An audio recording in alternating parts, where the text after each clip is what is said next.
O que queremos afirmar com tempos de crise? E eu quero chamar a atenção para o plural.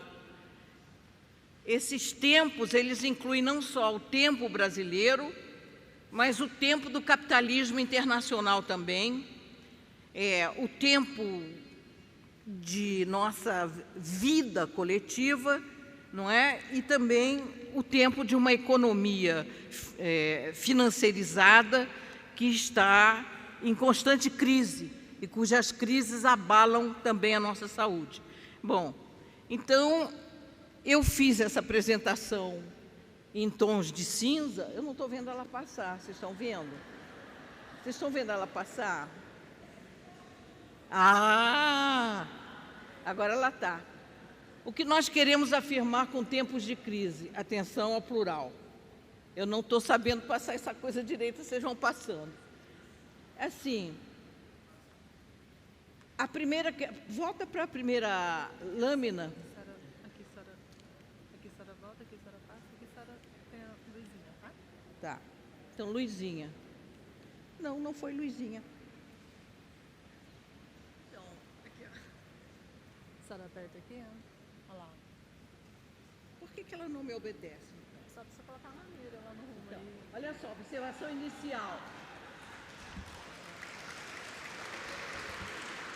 Elas são observações, são reflexões pessoais que saem de leituras de periódico, de experiências sobre a sociabilidade e relações sociais em centros urbanos, vividas por mim, pesquisadas em projetos de pesquisa recente e de pesquisas também desenvolvidas há mais de uma década em relação à questão da vida na sociedade, da sociabilidade e do adoecimento. Agora pode passar. Agora sim. Eu quero que passe porque eu não mexo nesse negócio direito. Pronto. Volta. Volta. Pronto. Pronto. Vamos para lá. Agora eu fui. Agora eu entendi ele. Fala nesse microfone. O que a gente quer falar com tempos de crise? Eu queria que a gente colocasse a questão do trabalho como um elemento fundamental. Aqui se falou muito da questão da perda da saúde, das instituições de saúde, das condições de saúde, da saúde pública, mas eu queria falar do trabalho, do trabalhar como um elemento importante e sua consequência sobre a saúde coletiva. Eu queria trabalhar a questão do endurecimento das relações de trabalho e no trabalho, a precariedade atual dos laços contratuais, a perda do poder aquisitivo de setores crescentes de assalariados, inclusive de assalariados tradicionais, como professores e profissionais de saúde. Para não dizer que eu estou privilegiando apenas essas categorias que são muito próximas de mim, professores e profissionais da saúde, acho que temos que falar de todos os funcionários públicos e também de setores privados cuja atuação, não é, dos sindicatos não tem mais a mesma força que tinha há 20 anos e 30 anos atrás, e cujas negociações jamais são aceitas ou postas realmente em prática após estarem na mesa de negociações. No que concerne à universidade, por exemplo, eu questiono a questão da greve não como um instrumento de luta, mas porque nunca o governo responde. Quando ele se senta à mesa e assina alguma coisa, podem contar que não vai cumprir a parte dele. Então, isso gera cada vez mais insatisfação, mais greves e mais não resolução da questão. Então, essa perda do poder aquisitivo, ela se acompanha ao mesmo tempo de uma aceleração do ritmo das atividades. Essa aceleração vem com a virtualidade, não é? Com a virtualização das informações e das tarefas e um aumento consecutivo da carga de trabalho sem nenhuma compensação, nem material, nem simbólica. Então, o primeiro problema, a primeira questão adoecedora é a questão do trabalho. Eu acho que uma outra questão muito importante que nós temos que olhar é a perda dos vínculos sociais que tem acontecido, o isolamento e o adoecimento. Essa capa que fala na depressão como epidemia silenciosa do século XXI, nós tiramos de uma das revistas que fazem objeto de estudo sobre a questão da divulgação de biociências e a saúde. Então, nós podemos observar que a fragilização dos laços sociais pelos valores sociais dominantes atualmente tem produzido isolamento das pessoas, porque esses valores, eles não produzem nem solidariedade nem sociabilidade. Eles são ligados, não é, à questão do individualismo e da competição que marca a estrutura capitalista atual. Nós nos tornamos, no momento atual, pessoas isoladas, embora estejamos conectadas o tempo todo. Os seres humanos deste país, do Brasil, eu vejo muito isso, e em outros, vêm-se perdidos, não é? Sem uma maneira e sem uma iniciativa de participação social coletiva. O povo brasileiro é, segundo um jornal que eu li há 2 ou 3 dias na Folha de São Paulo, uma notícia de um estudo, ele é o povo que se mantém mais conectado, que se mantém conectado por mais tempo em virtualidades. A ideia que eu gostaria de chamar a atenção aqui é o fato de você estar conectado, seja no WhatsApp, seja no Facebook, seja em qualquer outra forma virtual, não significa que você está relacionado, não significa que haja relação social.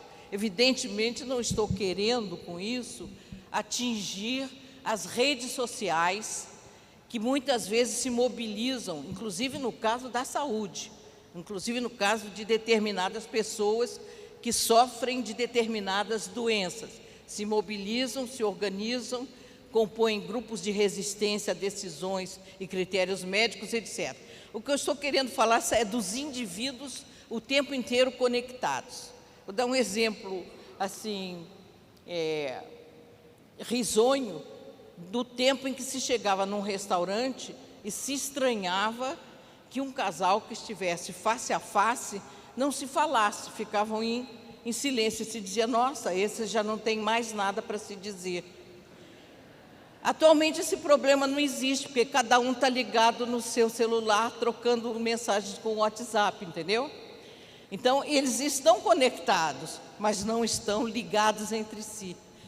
Essa ideia do laço social, não é? Da conexão social, é muito importante para acentuar a questão da solidariedade na sociedade civil.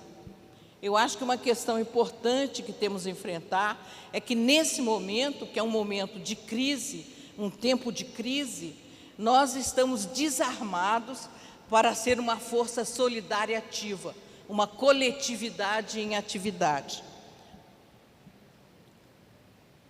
Bem, agora nós vamos tratar de questões que são estruturais, mas que não têm a ver propriamente com o que estava sendo colocado em relação à estrutura institucional de saúde. Tem a ver com outras estruturas. Nós estamos enfrentando uma deterioração da ética na dimensão das estruturas política e na sociedade em geral. Na política, não preciso falar, porque isso é manchete de jornal todo santo dia, não é? Nós temos um decréscimo de valores, de compromisso com a sociedade, de compromisso com o povo brasileiro, que está presente nos 3 poderes. Eu lamento muito, mas não é só no Congresso, não é apenas no Executivo, mas também no Judiciário se encontra isso. Há uma fragilização da ética na política. E isso tem consequências na sociedade e influi também na saúde coletiva, quer dizer, na saúde da população. Primeiro porque a ética e a política são 2 dimensões inseparáveis da vida e do viver social. Sem ética e sem política, não existe vida social. O verso e o reverso de uma mesma moeda. Isso de acordo com a reflexão grega, desde o tempo inicial da democracia, há 25 anos atrás.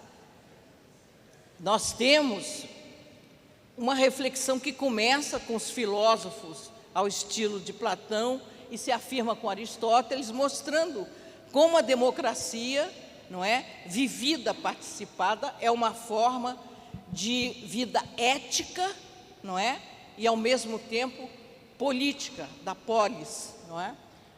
Aristóteles chega a definir o homem como um bion politikon, né, um ser vivo político. Então, essas 2 partes são fundamentais do viver coletivo. Sem participação ética na política e sem vida política com ética, morre a democracia. No mundo contemporâneo capitalista, inclusive em nosso país, essas dimensões se dissiparam nas instâncias institucionais constituídas, gerando desorganização social, instabilidade e incerteza no futuro. Grande sofrimento coletivo é imposto. Eu quero dizer que o que está acontecendo nesse momento, na conjuntura brasileira, gera grande sofrimento ao povo brasileiro. Independentemente das instituições de saúde, a nossa saúde está sendo dilapidada pela crise mais ampla que está acontecendo. A conjuntura é nociva à saúde da população brasileira. Grande sofrimento coletivo é imposto, perplexidade e paralisia social. O outro ponto ratifica a questão da deterioração da ética na dimensão da estrutura política e na sociedade. Um adoecer social começa a se revelar. Eu tenho notado isso com o meu grupo de pesquisa, de como, através de reações coletivas, de insegurança, desconfiança e agressividade mútua dos cidadãos, se pode notar nas grandes cidades. Não sei se vocês prestaram atenção nisso, mas determinadas patologias ligadas a situações de estresse, como o medo, a ansiedade e a angústia, aumentam, assim como condutas relativas ligadas ao comportamento privado, seja ele em família, seja ele público, agravando a violência já característica dos centros urbanos e hiperdimensionando valores antissociais que já estão presentes nessa sociedade.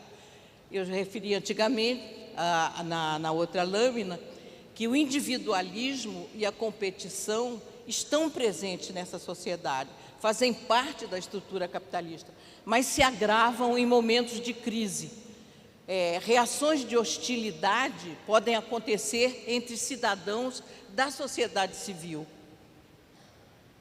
Então, assim, problemas já presentes, como discriminações de raça, discriminações de gênero, de crenças, de classe social e, sobretudo, em relação a migrantes, coisa que a gente só via em outros países, na Europa, em centro europeu, podemos observar atualmente agora no Brasil. No Rio de Janeiro, eu observei pela primeira vez reações contra migrantes nordestinos, coisa que sabia que se existia um pouco em São Paulo, mas que tem aumentado.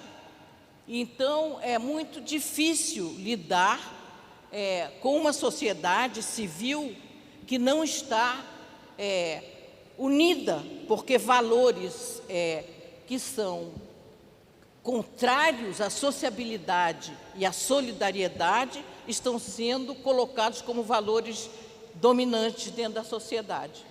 Agravam-se também numerosas condutas face ao comer, ao consumir, ao trabalhar, ao dirigir, que geram novas patologias ou agravam adoecimentos já existentes. Por exemplo, a história da história de ou você consumir demais comida, não é? Ou você comer demais, sobretudo a comida industrializada, ou então você fazer regimes miraculosos que são receitados no sentido de se tornar estrelas de passarela, magras, etc. No consumo também, uma coisa que eu observei através de projetos, que o consumismo que era típico de classe média alta ou de classe média, agora é uma atitude presente em setores bem populares. Nós sabemos que há reações contra determinadas categorias de pessoas estarem diante de malls ou de grandes lojas, né, de consumo na cidade de São Paulo, no Rio de Janeiro, e são vistos com hostilidade pelos habituais frequentadores desses shoppings, desses grandes templos de consumo. Mas isso tem acontecido com uma certa frequência. Então, isso para mim fala de um certo adoecimento da sociedade civil. Não é um adoecimento de patologias crônicas ou patologias agudas, mas é um adoecimento moral, um adoecimento ético. Então, elas geram, por sua vez, certos tipos de adoecimento também. Uma consequência que eu gostaria de acentuar é que essa deterioração da ética, na dimensão da estrutura política e na sociedade civil, ela gera uma separação entre os cidadãos que é contrária, talvez, à própria natureza animal. Então, para nós humanos, como para numerosas outras espécies animais, o estar juntos, o reconhecimento do outro e a solidariedade são fundamentais para a sobrevivência. Seria possível para a espécie humana destruir ao mesmo tempo o ambiente e o viver saudável na Terra, por adotar valores sociais incompatíveis com a vida coletiva? Eu estou achando que nós nos encaminhamos, da maneira como estamos vivendo agora, para uma sociedade desabitada, no fundo, desabitada de valores humanos, para uma sociedade vazia do ponto de vista ético e uma sociedade que não se reconhece como um todo orgânico, coletivo. Então, aqui tem uma citação da conferência que eu fiz no outro congresso. Nessa conferência eu falava de pequenas destruições, danos irreparáveis.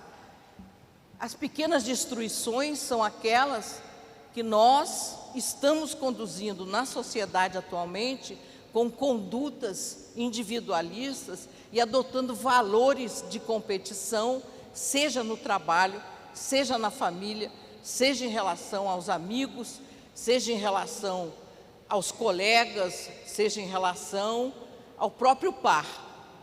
Então, essa citação é do Planeta dos Macacos, em que realmente, finalmente, o planeta é abandonado e adotado por uma outra espécie que possivelmente vai recomeçar a vida. Vamos falar um pouco mais então do que seriam esses valores de que nós temos necessidade agora. Por um lado, nós temos os valores dominantes. São eles, por exemplo, o meu amigo, o meu colega, os meus colegas de estudo ou de trabalho, o meu irmão ou irmã, o meu cônjuge são meus rivais, conscientes ou não. Necessito superá-los, provar que valho mais, preciso vencer para não perecer.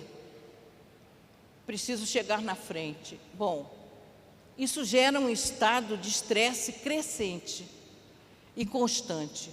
Isso joga muita cortisona no sangue. Então, esse é o padrão dominante de valores da sociedade atual. Esse é um valor que adoece. Esse é um valor produtor de adoecimento coletivo. Um outro, os meus semelhantes são aqueles que participam do meu universo de vida, do estar em torno de mim. Eles participam, têm a mesma educação, a mesma raça, a mesma escolha de gênero, de família, de classe e de crença. Os outros são os de fora, adversários em potencial, a quem eu tenho que me opor. Há aí um estado de raiva constante. A alteridade é algo perigoso, não é? O estado de ansiedade é constante, gerando, portanto, adoecimento. Os valores solidários, não é, que atualmente não são dominantes, mas é nosso projeto, penso eu. Pertencemos a uma sociedade diversa e múltipla sob muitos aspectos, físicos e sociais. Reconhecemos e respeitamos essas características. O acolhimento do outro é um estado normal, é um estado de simpatia social. Eu acredito que os heróis que trabalham na saúde coletiva partilham esses valores. Não quero dizer que no trabalho eles não têm que enfrentar os outros que são do lado esquerdo, mas, em geral, eles escolheram estar na saúde coletiva por partilhar valores solidários. Em seguida, os meus semelhantes são todos aqueles que partilham a condição de ser humano, sob todos os diversos aspectos mencionados, físicos ou sociais. Os que não são meus semelhantes em espécie, como os animais e como as plantas, merecem o cuidado e o respeito que minha espécie deve merecer. Esse valor gera um estado de empatia, uma sensação de harmonia vital. Há uma busca de partilha da vida. Aonde existe busca de partilha da vida, não há adoecimento, não há doença, pelo menos não há doença social. E eu acredito, é uma reflexão minha, que atualmente você defender valores solidários exige um certo grau de heroísmo.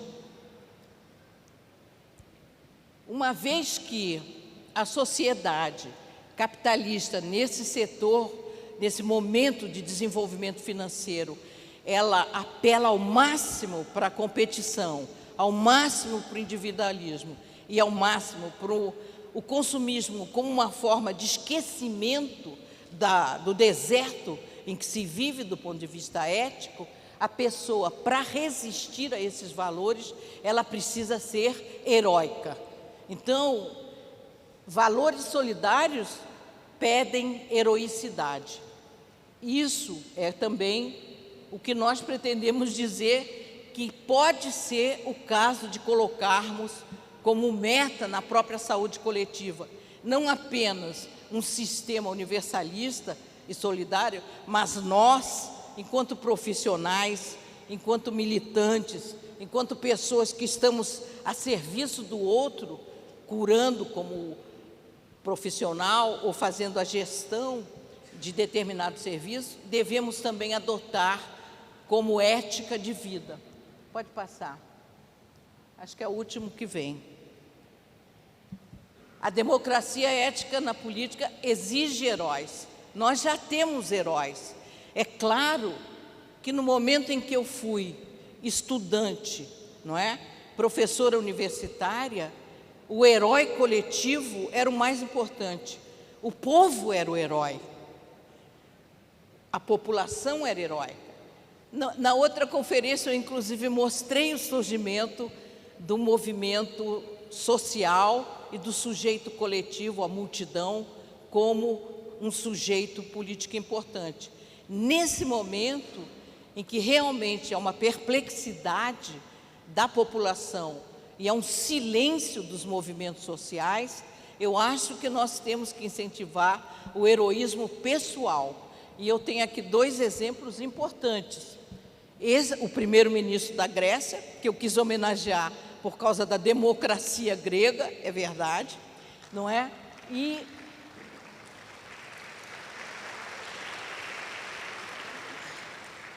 que pode ser uma meta nossa.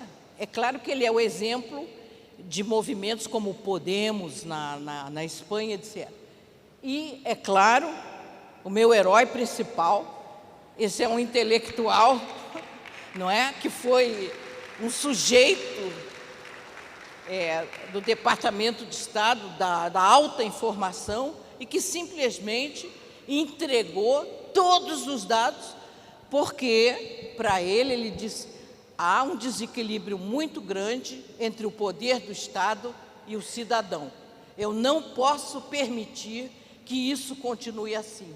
Eu, com as fontes que eu tenho, eu posso contribuir para reequilibrar esse peso. Aí as pessoas perguntaram, que estavam filmando, eu vi o documentário sobre ele em Paris, elas disseram, você não tem medo de ser preso? Você não tem medo de parar em Guantánamo? Eles vão te torturar, eles vão te matar. Ele disse, eu não estou preocupado com isso. Eu quero que a ética seja recolocada e que a política seja equilibrada. Cidadãos e Estado têm que ter o mesmo peso. O Estado não pode estar aqui e o cidadão cá. Ele, inclusive, usou essa imagem assim. Então, nós não precisamos ser tão famosos, mas nós podemos fazer o esforço do heroísmo que é necessário nesse momento. Bom, essas são as reflexões que eu trouxe para vocês.